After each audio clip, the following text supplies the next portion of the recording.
नमस्कार मित्रों, ये वीडियो जो मेरे राइट टू रिकॉल के प्रचार में जो प्रश्न आ रहे हैं उसके संबंधित है कि एक कार्यकर्ताओं का एक काफ़ी बड़ा हिस्सा है जिन्हें भारत की संस्कृति बचानी है, भारत का धर्म बचाना है और वो एक तरह से उनके लिए पर्याप्त है। मतलब कि यदि इतना काम हो जाता है तो बाकी के आगे सारे काम अपने आप हो जाएंगे, तो और उनके लिए अभी वो एक प्राइम प्रायोरिटी है। तो एक वैलिड क्वेश्चन आता है कि यदि आसान रास्तों से धर्म बच सकता है, आसान रास्ता यानी कि मान लो एक कुछ कहना है कि भाई ये राइट टू रिकॉल वगैरह करने की इतना सारा परिश्रम करने की क्या ज़रूरत है, हम सिर्फ एक अच्छे आदमी को प्रधानमंत्री बना देते, एक अच्छा मजबूत नेता हो, नरेंद्र मोदी हो या आडवाणी हो या ऐसा कोई भी अच्छा मजबूत नेता उसको प्रधानमंत्री बना देते हैं, हिंदू धर्म की रक्षा हो जाएगी। तो ये मुश्किल तरीके क्यों आजमा रहे हो, या आजमाने की क्या ज़रूरत है? या तो कॉन्स्टिट्यूशन में एक लाइन ऐड कर दो कि भारत अब हिंदू राष्ट्र हो गया और हिंदू धर्म बच जाएगा। तो ये सारे नए नए इतने सारे गैजेट नोटिफिकेशन छापने की क्या ज़रूरत है? तो ये एक क्वेश्चन वैलिड है, क्योंकि जिस एक्टिविस्ट का गोल संस्कृति बचाना है, धर्म की रक्षा करना है, वो अपने आप में बुरा नहीं है, क्योंकि वो उनका गोल ये नहीं है कि बाकी धर्म को ख़त्म करना, उनका गोल इतना ही है कि उनके धर्म की रक्षा हो सके। तो इसमें मेरा कहना है कि ये आसान तरीके काम नहीं आने वाले। शायद आज से 1000 साल पहले काम आ जाते, 500 साल पहले भी काम आ जाते। आज की दुनिया में क्यों काम नहीं आने वाले कि जितनी शक्ति तुम्हारे दुश्मन के पास है उतनी शक्ति तुम्हारे पास नहीं है, तो आज नहीं तो कल नहीं तो परसों दुश्मन तुम्हें खत्म कर देगा। आज से 1500 साल पहले कोई कहता कि ज्यूरी सिस्टम की क्या ज़रूरत है, तो मैं उसकी बात मान लेता, क्योंकि उस समय दुनिया में सारे देशों में ज्यूरी सिस्टम खत्म हो गई थी। उस समय दुनिया के किसी देश में राइट टू रिकॉल नहीं था, करीब करीब किसी भी बड़े देश में इलेक्शन की प्रोसीजर नहीं थी, हर जगह राजा का बेटा राजा बनता था। तो वहाँ पे 1500 साल पहले यदि किसी ने पूछा होता कि भाई इलेक्शन की क्या ज़रूरत है, राइट टू रिकॉल की क्या ज़रूरत है, क्या ज्यूरी सिस्टम की क्या ज़रूरत है, इन तीनों के बिना देश नहीं बच सकता, शायद बच सकता था, क्योंकि किसी देश के पास नहीं था, तो हमारे पास भी उसकी ज़रूरत नहीं है। पर आज बहुत सारे देश है, जैसे खास करके अमेरिका जिसके पास राइट टू रिकॉल है, ज्यूरी सिस्टम है, और राइट टू रिकॉल और ज्यूरी सिस्टम की वजह से वो देश दिन ब दिन मजबूत होता जा रहा है। चीन में राइट टू रिकॉल नहीं है, लेकिन चीन में अब धीरे धीरे ज्यूरी सिस्टम आ रही है। फिर वहाँ जज सिस्टम भी इतनी ख़राब नहीं है जितनी हमारे यहाँ। जज का रिक्रूटमेंट रिटर्न एग्जाम से होता है, इंटरव्यू की वेटेज बहुत कम होती है, इंटरव्यू ब्रॉड रैंडमाइज पैनल लेती है, तो भाई भतीजावाद जज के रिक्रूटमेंट में नहीं होता। तो वहाँ की अदालतें हमसे अनेक गुना ज़्यादा कम करप्ट है, मतलब कम करप्ट है, ज़्यादा नहीं, सॉरी, अनेक गुना ज़्यादा अच्छी है और हमसे कहीं कम करप्ट है। तो वो उसकी वजह से चीन की सेना दिन ब दिन हमसे मजबूत हो रही है, अमेरिका की सेना मजबूत हो रही है। तो जब तक हमारी अदालतें उतनी नहीं सुधरेगी जितनी अमेरिका की अदालतें हैं, हमारा पुलिस का एडमिनिस्ट्रेशन, एजुकेशन का एडमिनिस्ट्रेशन ये नहीं सुधरेगा जितना अमेरिका है, तब तक हमारी सेना उतनी मजबूत नहीं हो पाएगी जितनी अमेरिका की है। तो धर्म की रक्षा क्यों नहीं हो सकती कि दो देश है और इसमें जिस देश की सेना ज़्यादा मजबूत, मतलब यदि 19-20 का फ़र्क है तो कोई फ़र्क नहीं पड़ेगा, उसकी सेना हमसे मान लो 10% ज़्यादा मजबूत है तो दोनों के धर्म टिक जाएंगे। लेकिन अमेरिका की सेना यदि हमसे 10 गुनी, 20 गुनी, 100 गुनी ज़्यादा मजबूत है तो एक ना एक दिन उसका धर्म हमारे धर्म को ख़त्म कर देगा। जिसकी सेना ज़्यादा मजबूत उसी का धर्म चलेगा। बाकी दूसरा देश है वो अपनी टेक्नोलॉजी क्यों बचा सकता है, क्योंकि दूसरे आदमी को भी तुम्हारी टेक्नोलॉजी अच्छी लगती है, तो वो तुम्हारी टेक्नोलॉजी अच्छा लगेगा, तुम्हारी अकाउंटिंग मेथड है तो वो अपना लेगा। मान लो अरबों ने हमसे गणित ले लिया क्योंकि गणित अच्छा था, हम जीरो का उपयोग करते थे, बाकी लोग जीरो को तो अंधा आदमी भी देख के बताएगा कि भाई इस तरह से गणित करोगे तो तुम्हारा कैलकुलेशन करने की एफिशिएंसी बढ़ेगी। तो गणित है उसको किसी ने ख़त्म नहीं किया, ऊपर से उसको लेके आगे बढ़ाया, दुनिया के और कोने कोने तक फैलाया। लेकिन जो धर्म है वो इस तरह से आसानी से कोई अपनाता नहीं है। तो जितने जितने जब एरिया में उनकी सेना ज़्यादा मजबूत थी तो आपने देखा कि हिंदू धर्म ख़त्म हो गया और वहाँ दूसरे धर्म आ गए। अफगानिस्तान है, पाकिस्तान, ईरान। ईरान में भी जो अफगानिस्तान से लेकर फिलीपींस तक एक समय पे हिंदू धर्म था, अफगानिस्तान में ख़त्म हो गया, पाकिस्तान में आधे में ख़त्म हो गया, बाकी आधा 1947 में ख़त्म हो गया, बंगाल में ख़त्म हो गया, फिर इंडोनेशिया में, मलेशिया में, ये सारे देशों में ख़त्म हो गया क्योंकि वहाँ पे सेनाएं मजबूत थी और हथियार बनाने की टेक्निक और वो सब ज़्यादा अच्छे थे। तो अब तो इस्लाम से तो कोई खतरा है ही नहीं, जो खतरा है वो अमेरिका से है। जो इस्लामिक टेररिज्म है वो भी इसलिए क्योंकि अमेरिका सऊदी अरेबिया को प्रोटेक्ट कर रहा है। वो मैंने एक दूसरी वीडियो में बताया कि कॉजेस ऑफ इस्लामिक टेररिज्म और सॉल्यूशन। तो अभी जो हमें खतरा है वो अमेरिका से ही है और दूसरा चीन से है। चीन से भी जो खतरा है वो छोटा खतरा है, बड़ा खतरा है वो अमेरिका से ही है। कि अमेरिका जिस तरह से इराक उसने लूट लिया, ईरान, लीबिया लूट लिया, अभी माली की बारी है कि माली में गोल्ड माइंस है, सोने की खाने हैं, इसलिए वो माली पे अभी उसने हमला कर दिया है। ईरान का नंबर आएगा, उसके बाद भारत का नंबर आएगा, और वो जिस देश को भी टेक ओवर करता है वहाँ पे मिनरल्स टेक ओवर कर लेता है, माइंस टेक ओवर कर लेता है, वहाँ का साइंस में एजुकेशन तो तोड़ देता है और बाद में वहाँ पे क्रिश्चियनिटी फैलाता है। जो काम उसने पूरे अफ्रीका में किया, अमेरिका मतलब European powers, Europe plus American powers, और वही काम उसने दक्षिण अमेरिका के देशों में किया और वही वो भारत में करने की कोशिश की थी अंग्रेजों ने, लेकिन बैकफायर हुआ। 1857 की क्रांति हो गई, बैकफायर हुआ, उसने काम को पोस्टपोन कर दिया। तो अब सवाल आता है कि क्या हम सिर्फ एक मजबूत आदमी को पीएम बनाने से इतनी ताकत आ जाएगी कि हम अमेरिका की सेना के सामने टिक सके? मैं कहूँगा पहले आप उस मजबूत सेना को पूछो कि वो अमेरिका जिस तरह से सऊदी अरेबिया को प्रोटेक्ट कर रहा है उसके खिलाफ बोलने की हिम्मत रखता है कि भाई अमेरिका का सऊदी अरेबिया को प्रोटेक्शन है, इसलिए सऊदी अरेबिया पाकिस्तान को पैसे दे रहा है और पाकिस्तान भारत में आतंकवादी भेज रहा है। मतलब सऊदी अरेबिया प्रोजेक्ट स्पेसिफिक पैसे देता है कि भाई इतने आतंकवादी भारत में भेजो तो हम पैसा देंगे। सऊदी अरेबिया पैसे देता है कि भाई ट्रस्टों को कि भाई तुम इतने, एक बांग्लादेशी को भारत में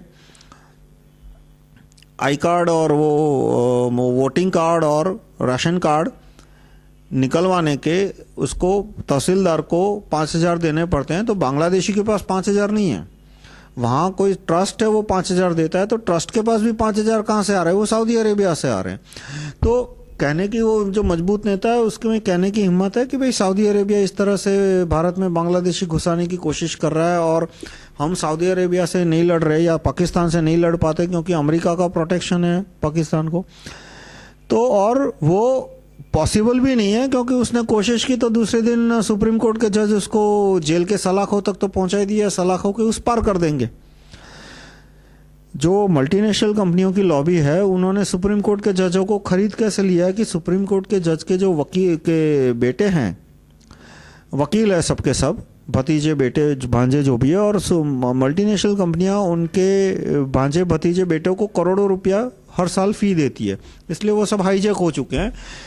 तो सच्चे और झूठे गलत जो भी हो, मतलब सच भी हो तो भी अच्छा काम किया, जैसे सोहराबुद्दीन का एनकाउंटर है, अच्छा काम था, पर उसके अंतर्गत 1 मिनट में उसको जेल में बंद कर सकते हैं। वणजारा से एक लाइन लिखवा ली कि भाई मैंने सोहराबुद्दीन का एनकाउंटर इनके कहने पे किया था, कौसरबी का एनकाउंटर, इशरत जहां का एनकाउंटर इतने नेताओं के कहने पे किया था, तो दूसरे मिनट वो नेताओं को तिहाड़ जेल में बंद कर देंगे वारंट निकाल के।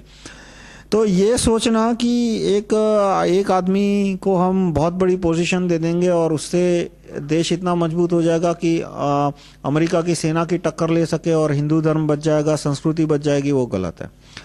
अंत में देखो कि तुम क्या कर सकते हो बड़े नेता से। बड़ा नेता ने मान लो कानून बना दिया कि बड़े नेता ने कानून बना दिया कि कन्वर्जन रोक दो, या तो जो भी कन्वर्जन करने की कोशिश करेगा उसको जेल होगी। तो वो कानून तो सद्दाम हुसैन ने भी बनाया था। सद्दाम हुसैन के टाइम पे इराक में कोई कन्वर्जन नहीं हुआ, लेकिन फाइनल राउंड में अमेरिका की सेना आती है।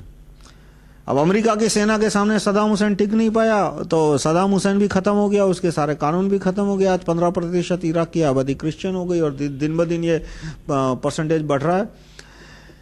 तो फाइनल राउंड में यदि तुम्हें धर्म बचानी है, संस्कृति बचानी है, तो ये सोचो कि तुम अमेरिका की सेना से कैसे बचोगे।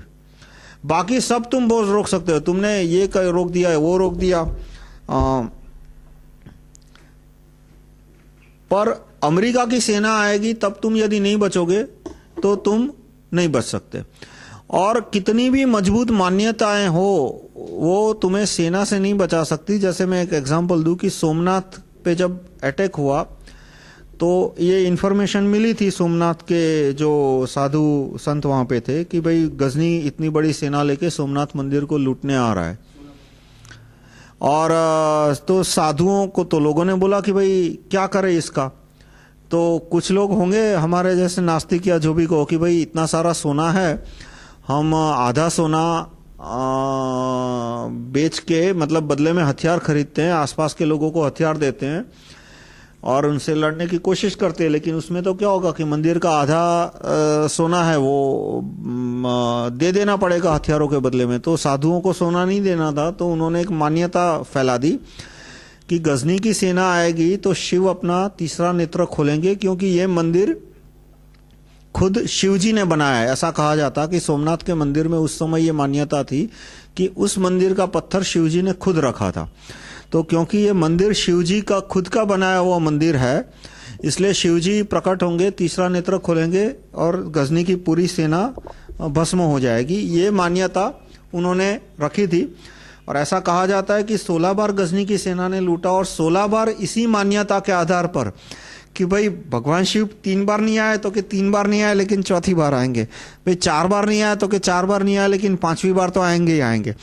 तो इस तरह से 16 बार गजनी की सेना ने मंदिर में लूटा। जैसे कहा जाता है 1 बार लूटा, 16 बार लूटा, जो भी है वो इश्यू नहीं है कि कितनी बार लूटा था। 1 बार तो लूटा ही था, वो तो हिस्टोरिकल फैक्ट है। 1 से ज्यादा बार लूटा था, वो भी हिस्टोरिकल फैक्ट है। अब वो गिनती 7 की है, 8 की है, 16 की है, वो मेरे लिए माइनर इश्यू है। पॉइंट ये है कि ये इस मान्यता पे टिके रहे कि शिवजी तीसरा नेत्र खोल के गजनी की सेना को भस्मीभूत कर देंगे। उन्होंने सोना के बदले में हथियार खरीद के लोगों को हथियार देके सेना खड़ी करने का डिसीजन नहीं लिया। तो ये एक आत्मघाती अपने आप को खुश करने की वाली बात हुई कि हमको एक बड़ा नेता आएगा और वो हमारी रक्षा कर लेगा, वो एक खुश करने की बात हुई। पूरी सेना को बनाने के लिए हथियार चाहिए मजबूत करने के लिए, और वो हथियारों का उत्पादन भारत में नहीं हो रहा। तो हमारी सेना अधिक से अधिक पाकिस्तान को हरा पाएगी, उससे ज्यादा शायद चीन को हरा पाए। मतलब कि हम मान लो मेड इन अमेरिका हथियार लेते हैं, मेड इन ब्रिटेन हथियार लेते हैं, मेड इन फ्रांस हथियार लेते हैं, तो हम पाकिस्तान को हरा सकते हैं, चीन को भी हरा सकते हैं। लेकिन जिस दिन अमेरिका की सेना आएगी उस दिन वो सारे हथियार काम करने बंद कर देंगे। तो अमेरिका की सेना को कैसे रोकोगे? और अमेरिका की सेना को नहीं रोक पाई तो पूरे भारत में वो भारत के 5-10 टुकड़े कर देंगे, साइंस में एजुकेशन खत्म कर देंगे और फिर भारत में क्रिश्चियन धर्म फैला देंगे, जैसा कि यूरोप की ताकतों ने फिलीपींस में किया या ईस्ट इंडिया कंपनी 1850 में करने की कोशिश कर रही थी। उस समय असफल हो गई, पर इस बार सफल हो जाएगी। देखो 1850 में इसलिए असफल हो गई क्योंकि उन्होंने 1860 में प्रयत्न बंद कर दिया। 1857 की क्रांति कुचलने के बाद उन्होंने 1860 में ये प्रयत्न बंद कर दिया। प्रयत्न क्यों बंद कर दिया? ऐसा नहीं कि उनका दिल साफ हो गया था या उनको एकाएक बहुत बंद नहीं किया, धीमा कर दिया। बंद कर दिया ये कहना गलत होगा, उन्होंने प्रयत्न धीमा कर दिया। धीमा क्यों कर दिया? कि उन्होंने देखा कि इसका रिएक्शन आएगा। तो क्या रिएक्शन आएगा तो क्या हुआ? कुचल दो उसको, रिएक्शन को। तो कुचल भी सकते थे, पर उनको भय क्या था अंग्रेजों को कि यदि भारत के सैनिकों ने, ये भारत के शासकों ने, भारत के साधु संतों ने फ्रांस की और जर्मनी की और रशिया की मदद लेनी शुरू कर दी, तो उनके पास इतने हथियार आ जाएंगे कि लाखों, हजारों लाखों की संख्या में अंग्रेज मरेंगे, जो कि कॉस्ट इफेक्टिव नहीं पड़ेगा। इसलिए उन्होंने बड़े पैमाने पर धर्म परिवर्तन करना कम कर दिया। पर वो इसलिए क्योंकि उस समय ये भय था कि भारत के सैनिकों को फ्रांस, जर्मनी या रशिया मदद कर सकता है। जैसे कि 1857 की क्रांति में फ्रांस ने काफी मदद की थी भारत को। फ्रांस के बहुत सारे इंजीनियर उस समय भारत में थे। मराठाओं को तोप बनाने के लिए मदद कर रहे थे, गोला बारूद बनाने के लिए मदद कर रहे थे। मराठाओं का तोपची फ्रेंच था, आप इतिहास देखो उस समय का 1850 के आसपास का, 1860 के आसपास का। तो बड़ी संख्या में फ्रेंच इंजीनियर आके मराठाओं को मदद कर रहे थे और उन्होंने देखा कि यदि और उनको मतलब ये धर्म खत्म करने की कोशिश की गई कि गोली में सुअर की चर्बी मिलाओ या गार की चर्बी मिलाओ तो ये और भड़केंगे, तो फ्रांस और जर्मन उनको मदद करने के लिए आएंगे क्योंकि उनको अंग्रेजों को हराना था, तो हम लड़ाई में टिक नहीं पाएंगे, इसलिए उन्होंने प्रयत्न धीमे कर दिए। लेकिन आज की तारीख में यदि अमेरिका की सेना आती है तो न हमें फ्रांस बचाने आने वाला है क्योंकि वो उनके साथ मिला हुआ है। जितनी भी अमेरिका को लूट मिलती है उनमें से वो 5-10% हिस्सा फ्रांस को दे देता है, फिर वो इराक की लूट हो या लीबिया की लूट हो या माली की लूट हो। जैसे अभी माली में तो फ्रांस के लोग ज्यादा सैनिक भेज रहे हैं, अमेरिका कम सैनिक भेज रहा है क्योंकि वहां पे जो सोने की लूट होगी उसका बड़ा हिस्सा फ्रांस को जाने वाला है। ब्रिटेन भी नहीं आने वाला। ब्रिटेन और फ्रांस, अमेरिका भी एक देश है, वो नेटो कंट्री है, वो कभी एक दूसरे के खिलाफ अपने आर्मी का यूज नहीं करते, न ही किसी आर्म्ड रिसोर्सेस का यूज करते हैं। रशिया भी नहीं आ सकता हमें बचाने के लिए क्योंकि वो दूर हो गया, उसकी बॉर्डर दूर है और इकोनॉमिकली वो कमजोर हो गया, तो कौन बचाने आने वाला है? प्रैक्टिकली कोई नहीं। जापान भी नहीं आने वाला। 1900 में ये भी एक खतरा था कि यदि हमने भारतीयों को बड़े पैमाने पे दबाने की कोशिश की तो हो सकता है जापान भारत के क्रांतिकारियों को मदद करना शुरू कर दे। वो खतरा भी अब नहीं है, जापान भी मदद। तो इस तरह से हमें हमारे अपने आप के सिवा कोई मदद करने नहीं वाला, यानी हमें अपनी धर्म और संस्कृति बचानी है। तो AK-47 की गोली से लेके AK-47 के राइफल से लेके फाइटर प्लेन से लेके न्यूक्लियर वेपन, सारे वेपन हमें खुद अपनी धरती पे मैन्युफैक्चर करने पड़ेंगे, जिसमें उसका वायर, उसका चिप, उसका PCB, एक एक चीज भारत में बन रहा हो। तो उसके लिए पूरी व्यवस्था बदलनी पड़ेगी, जो मैंने दूसरे वीडियो में अनेक बार एक्सप्लेन किया है कि जब तक हमारे यहाँ ये लेबर इंस्पेक्टर कमिश्नर का राज है कि पॉल्यूशन कंट्रोल बोर्ड वाला जाके उद्योगपति को परेशान करता है ये लेबर इंस्पेक्टर जाके उद्योगपति, प्रोविडेंट फंड वाला, income tax, sales tax, VAT, तब तक छोटा उद्योगपति कभी अपना फैक्ट्री ठीक से नहीं चला पाएगा। छोटा उद्योगपति यानी जिसकी फैक्ट्री में 10, 15, 20 लेबर काम कर रहे हैं। जब तक ये सेल्स टैक्स जैसे गलत कानून है, सेल्स टैक्स, एक्साइज, वैट, ये गलत कानून है, तब तक उसको इतने सारे रिटर्न भरने पड़ेंगे। अभी मैं सर्विस टैक्स का रिटर्न देख रहा था क्योंकि शायद मुझे सर्विस टैक्स भरने को आया नहीं क्योंकि मेरी इनकम, सर्विस इनकम 12 लाख से कम है, पर उसमें देखा था हर 3-3 महीने बाद मुझे रिटर्न भरना पड़ेगा, यानी हर 3 महीने में मेरे 2-3 घंटे वेस्ट हो जाएंगे। फिर अब वो एक्साइज तो भरना नहीं पड़ता, वरना एक्साइज का रिटर्न तो इतना कॉम्प्लिकेटेड होता है तो इसका पूरा दिन उसमें निकल जाएगा। अब वो CA रखेगा तो उसको उतनी सैलरी देनी पड़ेगी, तो ओवरहेड हो गया। तो मैंने देखा कि भाई छोटा उद्योगपति है, इसी फेफड़ों में पड़ता जाएगा कि प्रोविडेंट फंड के रिटर्न भरने में उसका एक दिन वेस्ट हो गया, एक्साइज के रिटर्न भरने में एक दिन वेस्ट हो गया, सर्विस टैक्स का रिटर्न भरने में एक दिन वेस्ट हो गया। तो 3 महीने में उसके 15 दिन तो इसी में चले गए, और ऊपर से उसके अधिकारी जब परेशान करने आएंगे तो उनकी खातिरदारी में और उसका टाइम चला जाएगा। तो वो 3 महीने में से यदि 1.5-2 महीने इस तरह से उसके वेस्ट हो जाते हैं तो इसका मतलब वो अपने धंधे पे तो सिर्फ 1 महीना ही फोकस कर पाएगा, 1/3 टाइम ही फोकस कर पाएगा। तो जाहिर है उसकी क्वालिटी और क्वांटिटी कभी इंप्रूव नहीं होगी। तो उसकी क्वालिटी और क्वांटिटी इंप्रूव नहीं होगी तो हमारे हथियार इंप्रूव नहीं होंगे। तो एक आदमी, अच्छा आदमी ऊपर आ जाए तो वो पहले तो क्या ये गलत कानून दूर करने वाले हैं। आप पूछ लो कि भाई ये GST का कानून जो आ रहा है, GST यानी जनरल सेल्स सर्विस टैक्स या जो भी है सेल्स टैक्स, वो वैट और सर्विस टैक्स को कंबाइन कर देता है। क्या वो वैट के गलत कानून दूर करने के इंटेंशन या ताकत रखते हैं, या तो उसमें ये हिम्मत, ताकत से ज्यादा हिम्मत बताने की हिम्मत है, वो एक अलग चीज टॉपिक हो गया। कि व्यापारी होता है वो उतनी हिम्मत दिखाएगा जितनी उतनी ताकत है, और जो क्रांतिकारी है वो अपनी ताकत का अंदाजा ही नहीं लगाता, जितनी हिम्मत दिखाने की जरूरत होती लगा देते हैं। उसकी ताकत से 100 गुनी हिम्मत भी दिखा देगा, और उसको पता है कि जब सामने से हमला होगा तो वो 2 मिनट भी टिक नहीं पाएगा। जैसे महात्मा भगत सिंह थे तो वो बेवकूफ नहीं थे कि उनको ये अंदाजा था कि वो अंग्रेजों से ज्यादा ताकतवर है।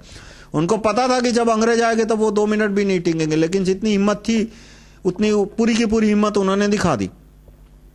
तो एक तो जो आदमी सिर्फ अपनी ताकत से 5% कम, 2% कम हिम्मत दिखाता है, वो व्यापारी किस्म का आदमी होता है।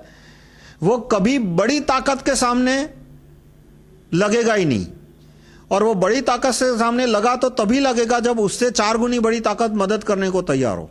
जैसे कि पाकिस्तान के खिलाफ युद्ध हो सकता है यदि अमेरिका का सपोर्ट मिले तो, चीन के खिलाफ युद्ध हो जाएगा यदि अमेरिका का सपोर्ट मिले तो, लेकिन अमेरिका जो कि सबसे बड़ी ताकत है उसके सामने सर उठाने की हिम्मत नहीं होगी। तो यदि उसके सामने सर उठाने की हिम्मत नहीं होगी तो उसका मतलब आज नहीं तो कल अमेरिका हमें खा जाएगा। तो यह तरीका ही गलत है, यह फंडामेंटली रॉन्ग बिलीफ है कि एक अच्छे आदमी को हमने टॉप पे बिठा दिया उससे हमारी धर्म और संस्कृति अमेरिका से बच जाएगी। वो नहीं बचने वाली।